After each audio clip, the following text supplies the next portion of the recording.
Welcome to Divine Femme TV. My name is Sarah Rose, and this is another channel message for the Divine Feminine Collective. I do channel through messages for different waves of the collective, so just take what resonates, leave the rest, and feel free to check out the entire playlist that I will link at the end of this transmission and also in the description box below.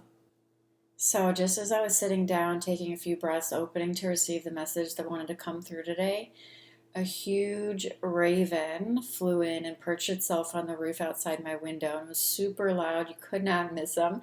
He was there for like 5 minutes, and that is not an accident, right? So it perfectly coincides with the message that's coming through. So I'm just going to read you a little bit of the raven animal totem and what it symbolizes. The raven animal totem symbolizes adaptability and a strong connection to the spiritual realm, particularly the unknown and the mysteries of life. It's also seen as a messenger of the gods guiding you into the unknown. And it is connected with transformation, creativity, curiosity, death, and rebirth, and helping to illuminate the shadows within. So, the message that was coming through right before I hit record is that with every quantum shift, with every quantum leap, there is a quantum crumbling. So when things appear that they're not working out, trust that this crumbling means that things are working. And so this was part of the death and the rebirth process, right? This is the transformation. This is your sign. You've been looking for a sign. The fact that things are not working out for you is an omen that you are on the right path. You know in your heart, you know in your soul knowing that you are being divinely guided and that you are being supported on this journey and that you are on the right path. So what's happening now for so many as you're moving into your highest timeline is there is a crumbling of the old. The old needs to be restructured and or crumble in order for your rebirth to occur, right? You are born out of the ashes.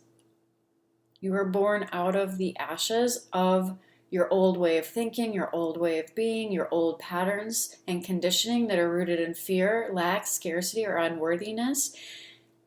These shadows within are being illuminated, and by illuminating them, by shining the light of your consciousness on them, you're able to alchemize them. The raven is very much associated with alchemy, and you are the great alchemist. This is your ultimate healing and rebirth. True healing on this journey is not you trying to fix yourself because you are not broken. You are not who you think you are. You are the divine love and light and presence that is animating your physical vehicle right now. True healing on this journey is being able to alchemize the shadows within by illuminating them with the light of your consciousness. This is your rebirth. Now, if you're resonating with this, it's because on a soul level, you came here with a very sacred path to be a way shower, a leader, or a guide of New Earth, fully embodied in your divinity. This is why you're feeling called to move into your highest timeline. This is why the old patterns and ways of being are no longer working. This is why things are crumbling in your experience. With this strong of an intention on a soul level, and even consciously, have you not been asking for your quantum shifts to be of service, to be activated onto your highest timeline? Well, with a strong intention like that, everything that is not in alignment with your truth and your highest timeline is going to crumble or completely be restructured. And so this brings me back to the original message, which is with every quantum leap, with every quantum shift that you make, there's going to be a quantum crumbling or a letting go, a releasing, in order for you to move into your higher timeline. The raven, if we circle back to the symbolism, guides you into the unknown, asks you to follow your curiosity, is associated with the mystery of life. It's very much associated with the unseen world.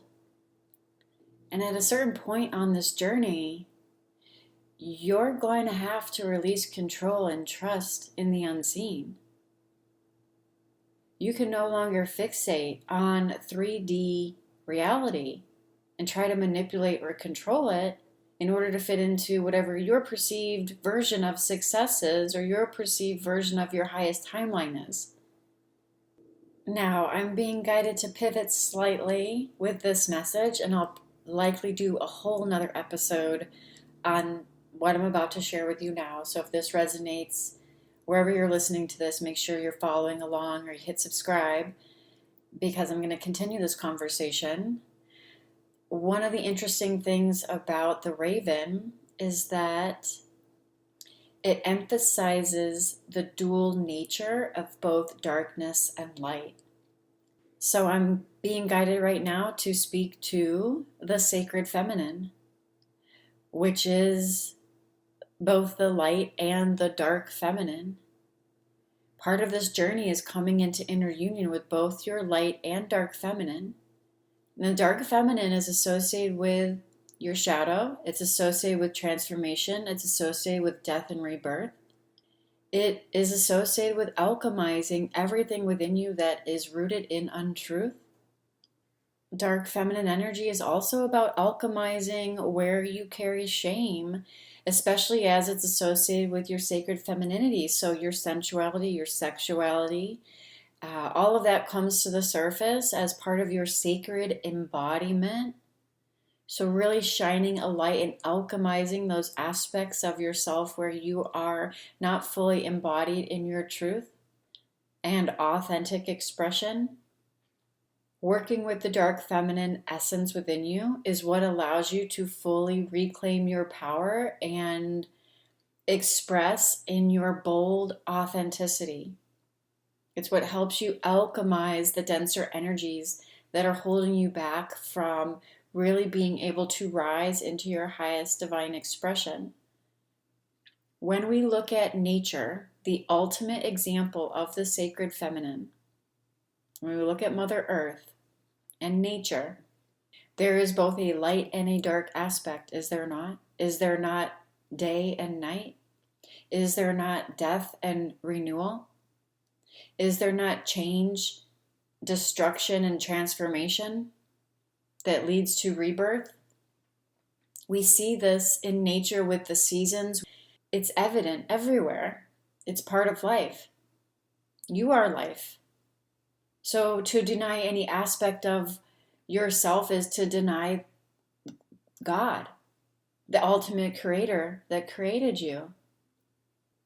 And so being able to embrace your dual nature, both the light aspects and the dark, and being able to integrate those is what allows you to move into your most powerful, your most divine, your most authentic, bold expression, fully owning your magic and gifts in this world. There's no room for dimming your light or playing small. And I use the word magic very specifically. Your magic and your divine gifts will be unleashed when you are willing to really integrate your dark feminine energy and shine a light on the shadows, alchemize, and move through this death and rebirth process. This is what allows you to rise from the ashes as your most empowered self, fully anchored in your divinity, denying nothing, and fully embracing all aspects of your humanness along with your divinity, because there really is no separation. You are one. You are one with all of creation as the ultimate creator that created you. And you are also having this human physical expression. There is no separation there. The part of this journey is fully embodying your divinity so that you can express unapologetically, no longer rooted in fear of rejection or fear of being alone or fear of not being lovable or not being good enough. Those are all untruths. Or holding on to denser energies such as shame or guilt or unforgiveness or resentment and all of those things.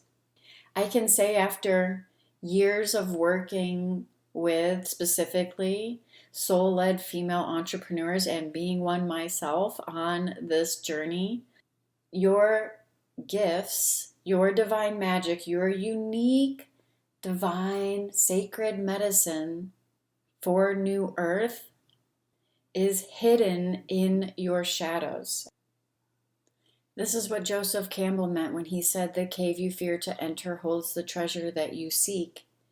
Now, what does this have to do with the quantum shift you're calling in and the quantum crumbling you may be experiencing? Your highest timeline is going to require you being you, full on you, in your bold authenticity, fully owning your gifts and your divine magic, anchored in your truth and your sacred femininity, which for a long time, centuries, has been seen as evil and has been demonized, such as the witch hunts, such as symbols of sacred femininity, the black cat, another bad omen, right? Just like the raven is also associated in some cultures as a bad omen. Sacred femininity has been suppressed because when you are fully anchored and embodied in your truth, trusting your intuition, aligned with your divine gifts, and sharing your sacred medicine with the world, you cannot be controlled. And so on this journey, you will be guided to embody your sacred femininity, both your light and your dark, fully integrated and embodied. I really wasn't expecting to share on light and dark feminine energy and sacred feminine being suppressed, but as spirit would have it, that's exactly what came through. And so now I'm going to share with you something special that I'm going to be launching on Monday, April 27th for the new moon.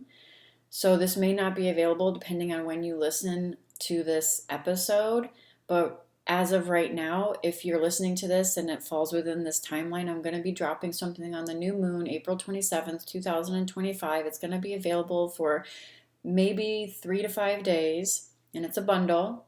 In order to get early access to it, you have to DM me the word magical on Instagram because there's only 13 spots. So I'm still putting the final touches on the bundle because I want it to be like super inclusive for the woman who knows she's here to lead from soul, her sacred femininity, and be a way shower of New Earth. And you are ready to be fully embodied and anchored in your divinity and also fully expressed in your bold authenticity, owning your divine magic, owning your gifts, sharing it with the world in whichever way you're feeling called, and really integrating your dark feminine energy. If you're feeling the call or nudge, then listen to that. That's really the only thing you ever need to listen to is your own intuition. And you really need to be able to cultivate an unwavering trust in that despite all odds. So trust in your intuition if you're feeling called or nudged. And go ahead and DM me the word magical on Instagram at Spiritual CEO, and I will even put a link that goes directly to my Instagram account in the show notes and also in the description box below, so it's easy to access and find me over there. And until next time, I hope this finds you well. Namaste.